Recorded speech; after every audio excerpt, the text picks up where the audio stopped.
Hello everybody, my name is Jamie McDaniel. I'm a lieutenant with the Inglewood Area Fire Control District.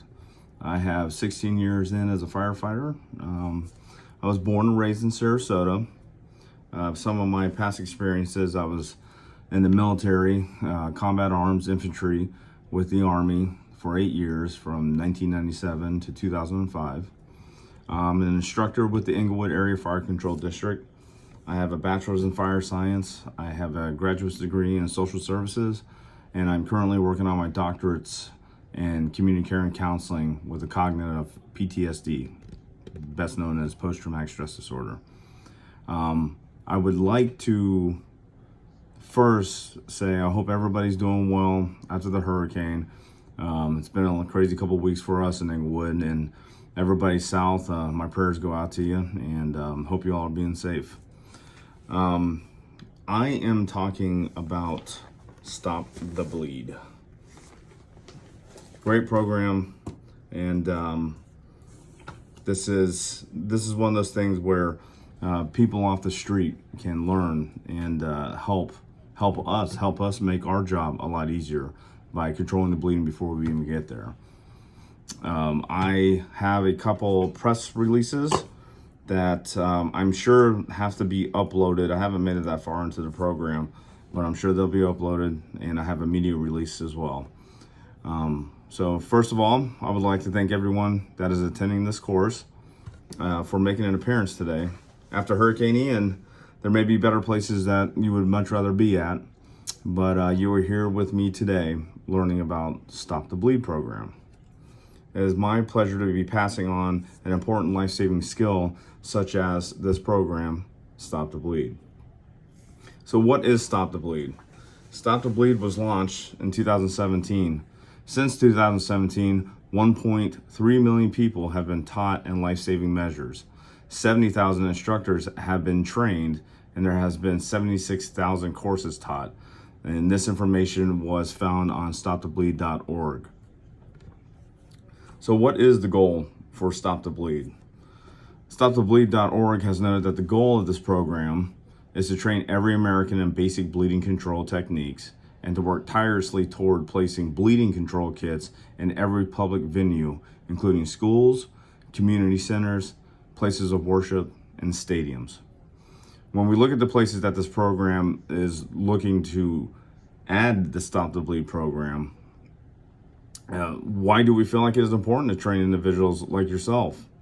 Or why are these places like schools, venues, and places of worship are important? It is because we are not immune to disasters, whether it's man-made or natural. School shootings, mass casualty incidents, hurricanes, tornadoes, or just a basic accident that you would need life-saving measures, such as a boating accident if you're out on the water, which is a very big part of our lives here in Florida, and or a lawnmower accident. Maybe your neighbor, took a flying object from a lawnmower or possibly ran over his foot with a lawnmower. It doesn't have to be a mass shooting for these skills to be important. We all can save a life, and the more people that are trained can make the difference in someone living or dying. So how can we receive this training? One, just as we are today, in a classroom environment, taught by myself, and then there's now online courses that stopthebleed.org has. This is an interactive course that will guide you through 3 methods of bleeding control using video demonstrations, interactive learning, and spontaneous quizzes. As I mentioned, this can all be found on stopthebleed.org. So why are we learning? As mentioned previously, a bleeding injury can happen anywhere at any time. This could happen to a family member or just a stranger that you have never met.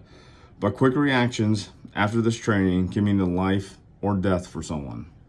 StopTheBleed.org noted that you can become the immediate responder because you will know how to stop the bleed. You may be asking yourself, what will we gain from this course?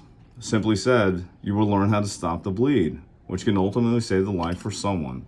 This course can help you recognize life-threatening injuries and will help you act quickly to control the bleeding. let's inspect the Stop the Bleed bag. As we see, our Stop the Bleed bag from our fire engine is red, and it has a big sticker on it that says Stop the Bleed. Inside is everything you need. Now, you can go on Amazon.com, for example, and you can find these Stop the Bleed bags. Not necessarily the one that looks like this, but it has every essential thing that you need to stop the bleed. You can purchase this as the kits start anywhere from around 50 bucks upwards to $75. And you can keep it in your vehicle, you can keep it in your house, keep it on your boat. Like I said, it's not that big, and actually they're smaller online. You can find them. So this one here is the one that we use on our engine in Inglewood. So let's first start with seeing what's inside the bag.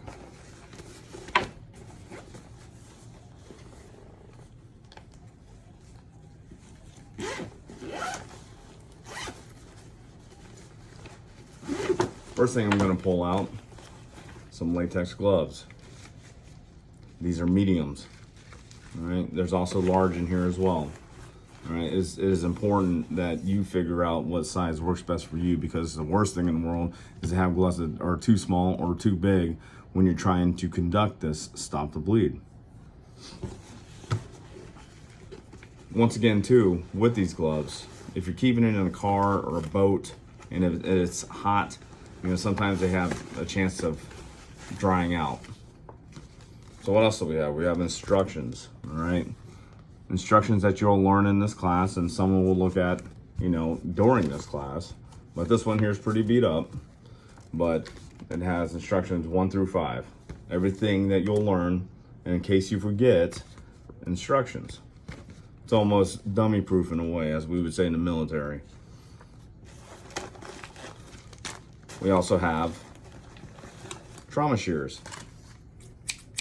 These are important to have because you may have somebody, say it's the winter time, they have a coat on or possibly a sweater. Usually if you're not at the beach, most people are wearing more layers. So a t-shirt, jeans, depending on where the bleed's at, you can use these trauma shears to cut that away. We have gauze, sponges. We also have a crinkle gauze roll.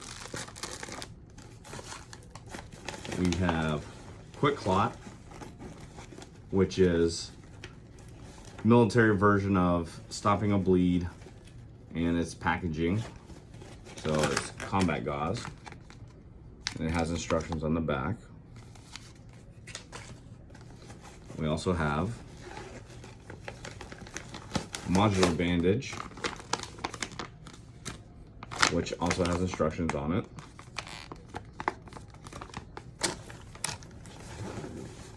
And we have one of the most important things is a tourniquet. We'll look at this and inspect this a little bit more.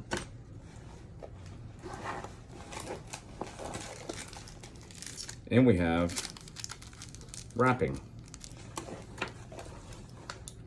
So, like I said, maybe the one on Amazon that you get doesn't look specifically like this, but it's gonna have kind of the same things in it. Once again, we might have a little bit more different stuff in it due to being first responders. But at the end of the day, you know, everything that you need is going to be in this bag. You can add to it. I just wouldn't take away from it, more or less. So what are the steps to stop the bleed? The first step, and it says call 911, which is very important, but depending on the situation, it's probably best to look at your surroundings to figure out, are you in a safe environment to help somebody? If it is an active shooting, say in Vegas, all right, is it one of those situations where you're going to be able to assist somebody while you're still in danger yourself? During this past Hurricane Ian, you know, after the storm had passed, you know, maybe you would run into a neighbor. You know, you might want to look for overhead, you know, obstructions, like maybe there's there's a wire on the ground or there's a tree limb that's broke. Just want to make sure you're in a good spot where you don't get yourself hurt while you're trying to help somebody else. Once you figure that out, then yes, call 911. It's important to get first responders like myself and whatever community you live in, you get them to show up and, have them en route is what I'm trying to get at, is that they need to be en route. That way you can concentrate on doing the things that you learn, and it will also help assist us when we get there, that if the bleeding has stopped or it's close enough, then we can finish with the patient. You want to apply pressure with the hands. Now, you can do this yourself, or if the patient is conscious and alert and verbal, is able to take commands, then maybe you have them apply pressure with their own hands while you prepare to get the stuff that you need, all right? My suggestion is you put gloves on first. Maybe you know this person, maybe it's a family member, and you're not really 100% too concerned of their blood transfer. Say it's your husband, your wife, somebody that you know intimately, that you know that you're not going to get anything. But the other thing important about wearing gloves is that you don't cross-contaminate. You don't bring something off of your body onto their body, all right? So I'd put gloves on and apply pressure with the hands. Make the patient or the person that is actually injured, if they can, apply pressure, all right? I'm not going to open these bandages because, like I said, these bandages belong to our engine, and it's just money thrown away if I open this up. All right, so you can take this gauze, right? You can open the gauze, or you can use this modular bandage, all right? Or you can even use the quick clot, all right? What you're going to want to do is you're going to want to open these up, and you're going to want to apply this to the bleeding area. Apply this dressing to it, adding manual pressure with your hands, all right, for up to 3 minutes. And if the bleeding stops, then all you gotta do is wrap it, okay? But if the bleeding doesn't stop, then we have to move on to the next step, which is applying the tourniquet, all right? So now we're gonna demonstrate, all right? Say you hear your neighbor yelling, all right? Now, say for example, your neighbor shot himself cleaning his own gun in the leg, all right? You run over there. You want to make sure first that, it wasn't an active shooting, like it wasn't, a domestic violence situation. You don't want to put yourself in harm, as I mentioned before. So you're going to make sure that the scene is safe. And the next thing you're going to do is you're going to call 911, okay? Call 911, tell them what you have. My neighbor accidentally shot himself while he was cleaning his gun. He's shot in the leg. He's bleeding profusely, all right? Next thing you're going to do is you're going to have him or her, if they are alert and verbal, apply manual pressure with their bare hands to that wound, all right? Let's try to get that blood stopped as fast as possible, all right? While you're gearing up, putting on your gloves, all right, you're going to get a piece of gauze. You're going to open it up. You're going to apply it to that. Now, since you have your gloves on, you can manually now apply pressure to that. We're going to hold it for 3 minutes, all right? If the bleeding stops, then we're going to wrap it. There's a good possibility if you put this wrap on, it may not control the bleeding. So you're going to have to inspect the area. If the area starts getting wet and you can see it start getting bloody, then you know the bleeding's not controlled, all right? Then we're going to move on to the tourniquet, all right? Tourniquet's like a belt, all right? You just loosen it up, all right? If it's big, if it's like a big area, like a big person with their leg, you may have to open all the way up, or you may even have to take this apart to get this even wider, all right? But usually you can just slip it on. I mean, that's a pretty big opening right there, all right? You want to apply this above the wound, all right? So you're gonna put it on, say it's the arm, all right? So you're gonna tighten it up. We'll do down here on my forearm so it's easier to see. All right, we're gonna tighten this up. Get this tightened. Kind of hard to do with one hand.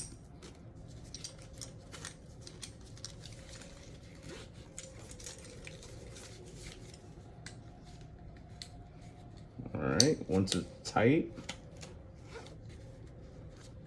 you're gonna twist. All right, you're gonna twist this. All right, you can almost see my hand starting to get a little paler. All right, once you got it in place, then you take this little notch here, you just bring it up and over. All right, bring it up and over, and it's gonna hold it in place. I'm not gonna do this because I'm by myself right now, and if I have a hard time getting this off, it's gonna hurt. All right, but you want to stop the bleed. This tourniquet, you get this tight enough, it's going to stop the bleed. So back in the day, you know, it was always one of those things, like especially in the military, you put a T on someone's forehead with their blood, and then time that you put the tourniquet on. All right. Simply stated, you could probably just remember the time. I mean, everybody has a cell phone on them now, so you can look at your phone and just remember the time that you put the tourniquet on. All right. If you have a pen, you can write right here what time this tourniquet was placed. All right. And it's very important because the emergency room doctors are going to want to know when this tourniquet was put on. The paramedics that show up on scene are going to want to know when this tourniquet's been on. All right. So let's go over the steps one more time. Ensure your safety. Okay. Assess the situation. Make sure you're not in danger. Call 911. All right. That's the next step. Call 911. Then you're going to apply pressure. Once again, make sure that you have your, what we call BSI, all right? You're gonna put your gloves on. You're gonna apply pressure. Take a piece of gauze and apply pressure. If you can get that stopped, then you're gonna wrap it. If you wrap it and you notice it's still bleeding, you're gonna go to the tourniquet, all right? And that's pretty much the steps for stop the bleed. Pretty simple. So, at this time, for the classroom environment, we would practice this, and we would do this until everybody is comfortable in doing this. All right.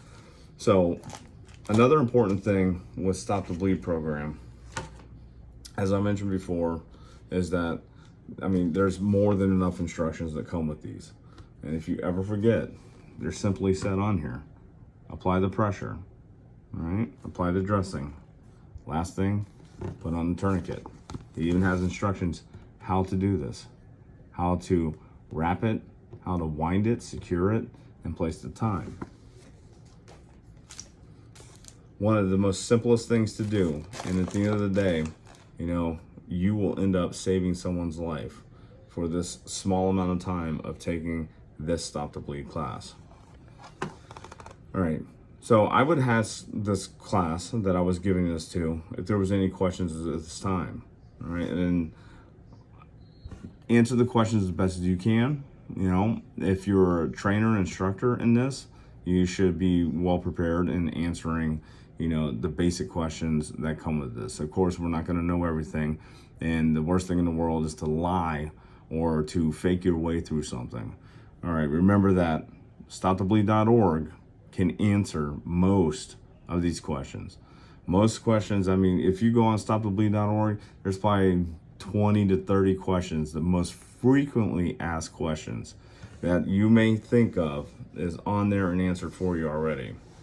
You will have the ability to tell your friends about the class that you went to, tell them how good it is that you are prepared to help somebody. If that person was unable to make the class, once again, stopthebleed.org, it has an online course now, all right, as we mentioned earlier. This site also has training aids, such as posters, and I tried to print one out. Apparently, I couldn't get it to the right size, but there are plenty of posters out there. Big, you can make them big. You can place them in your clubhouse.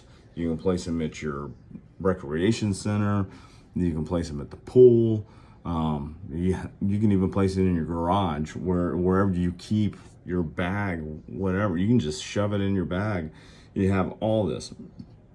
And the number one thing always is remember to ensure that you are safe first before you attempt any life-saving measures. Once again, I want to tell all those that are out there taking this class specifically for public information officers that you guys be safe out there. All right. hug your families, tell them you love them, and we'll see each other when we see each other, because I'm sure we'll run into each other soon. All right. Thank you once again. My name is Lieutenant McDaniel. Bye.